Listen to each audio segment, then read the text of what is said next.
Hi, trust you're having a merry festive season. Things have been going quite nicely here in Paripuera. Today we had our first really big rain, which is very encouraging as we move towards the rainy season.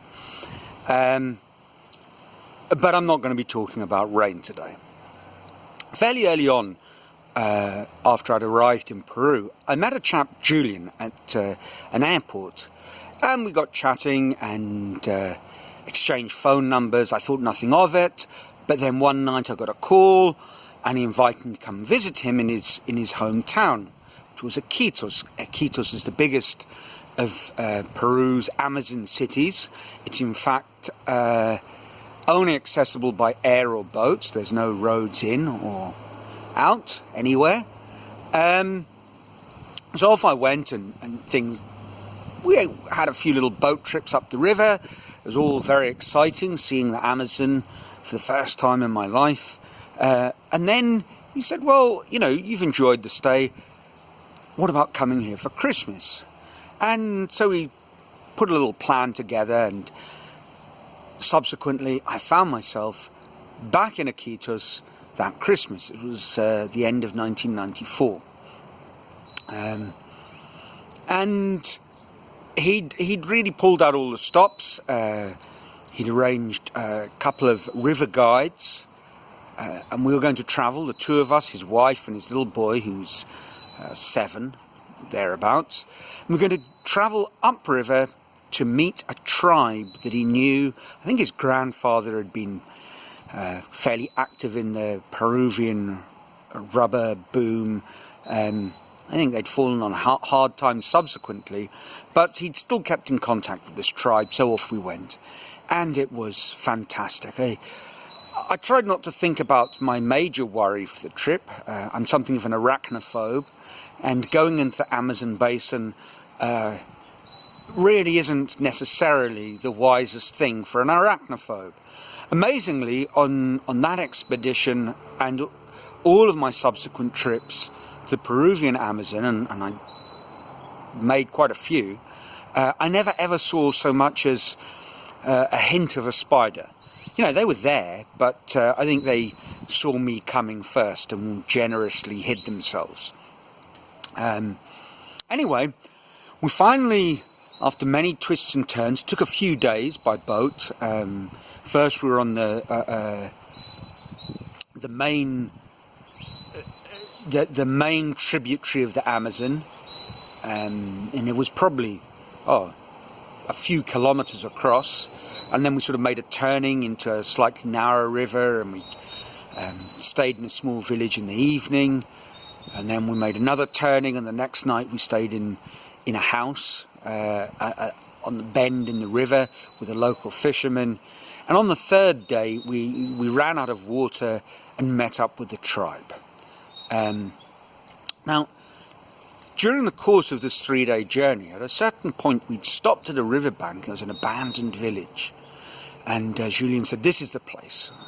Place for what? His son and wife sort of were playing. She was playing with him on the riverbank, and we went bashing into the jungle down a trail. Eventually we found an Indian platform in the middle of a clearing. He said, this is it. This is it. This is like an empty shelter in the middle of a jungle clearing. There's not a person to be found, no evidence of life.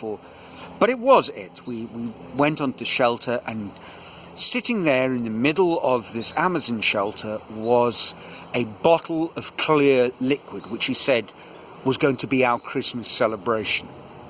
And I should really have been much more wary at that point, but I was feeling adventurous. I said, oh, wonderful. And later on, when we'd arrived at the village, it was Christmas Eve, and he said, you know, you're in for a treat. So we cracked open this bottle, and it was absolutely, brutal. Think of the worst moonshine cane spirit that you can possibly imagine, and this was that on steroids.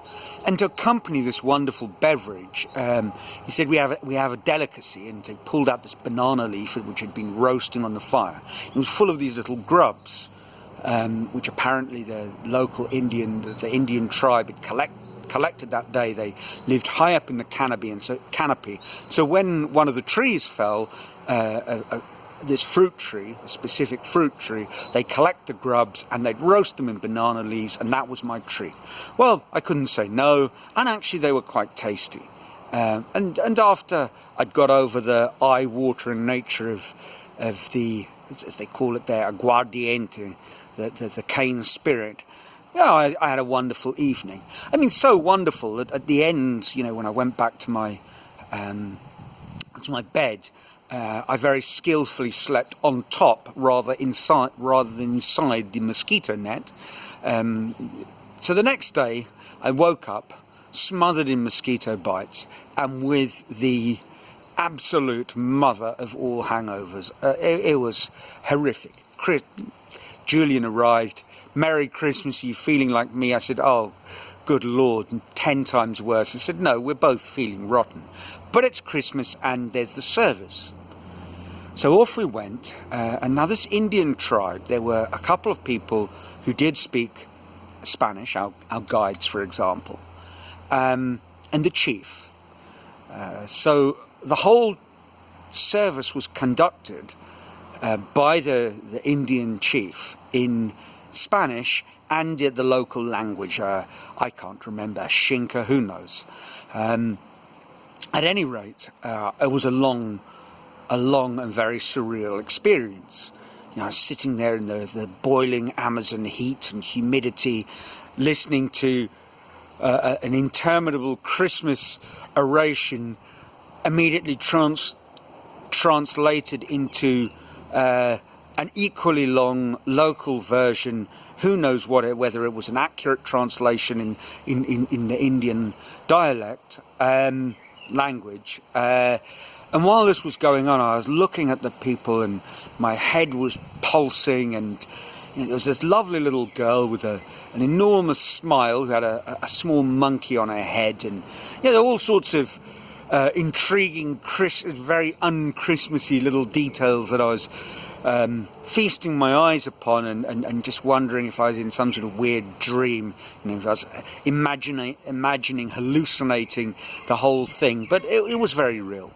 And at the end of the service, after some hours, I was ready to sort of stumble off and see if I could this time actually get inside the mosquito net and sleep off the remains of my hangover. I said, no, there's a celebration.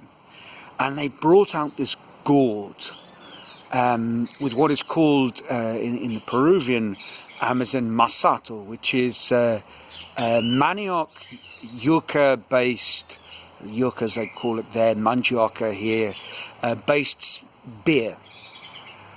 It's made by the women chewing the roots and then spitting it into a bowl, which is then transferred into the gourd, buried for 3 months to ferment. And if that doesn't sound pleasant, I assure you that is as delicately as I can put it, and if you could only smell and taste this alcohol, you would realise how delicate I was being. It was horrific. But, you're being hosted by an Indian tribe at the end of the river, in the middle of the Amazon basin on Christmas Day. Politeness meant I had to drink my mouthful or two. It was sort of shared. The gourd was passed around the men and ceremonially drunk. Good Lord, it was horrible. Absolutely. Just thinking about it brings me out in a bit of a sweat. What a Christmas. And I've been thinking, last week when I mentioned I was going to tell a few tales of festive season activities gone right or wrong. And I was thinking, is there a point to this story? It's a great memory for me. And of course, that is the point, I guess. And this week I was talking to my brother, now a regular Skype conversation. I thought, I was saying, perhaps we could measure our lives, really, the success in terms of the stories we accumulate. When I was working in Lima, a very respected headmistress came to deliver a series of workshops, and she said that a good education was a collection of memorable experiences. More than what you learned. If you created wonderful memories and interesting memories, then your education was well spent. And kind of if we extend that to life, well, of course, a good life surely could be measured in terms of the memorable experiences and the stories we have to tell.